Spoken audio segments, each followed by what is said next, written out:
Hello mga lods. Sa kasalukuyan po may sipon ako, may lagnat. So gagawa po ako ng aking home remedy sa ubo. May ubo, may sipon, may lagnat. Tinatrangkaso po ako. Meron akong lagundi. Buti na lang may lagundi dito sa ating paligid. Po. Maglaga tayo ng lagundi mga lods. Hinugasan ko na po to. Malinis na siya. Huhugasan natin na mabuti.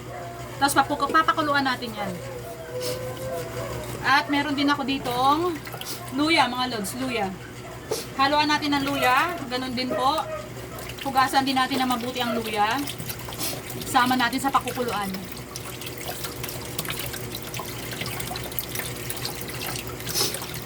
Usong-uso po ang trangkaso. Mag-ingat po kasi dahil siguro sa ating sitwasyon ng panahon. Maulan lagi, uulan, araw ng konti, uulan. Yun po. Hugasan natin na mabuti yung luya, tapos dikin. Dikin po natin yan at ihalo natin doon sa lagundi.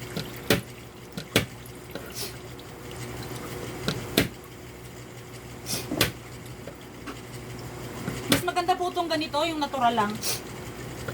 Pag masakit din ang ating lalamunan, magmumog po tayo ng mainit, maligamgam na tubig na may asin. Yun po, mas mainam po yun. Makakatulong po para maginhawaan ang ating lalamunan. At saka itong luya. Ano, lakas ang sipon ko. Usong-uso ang trangkaso, ano mga lods?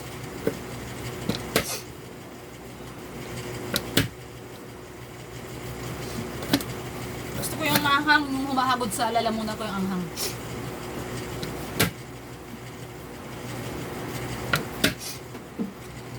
Ang lakas ng sipon ko, lods.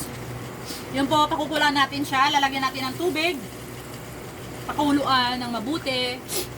Yun po. Meron na tayong instant remedy sa ating ubo, sipon.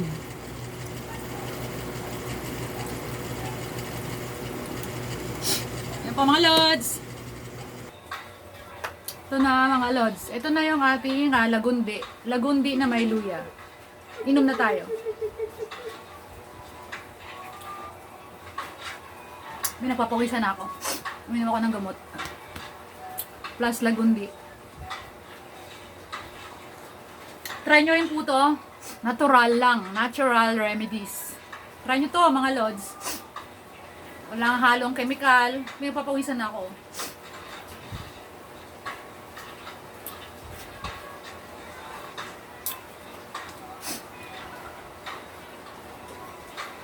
Lagundi. Ingat po mga lods, ingat po tayo lahat. Salamat po, thanks for watching. Please follow for more.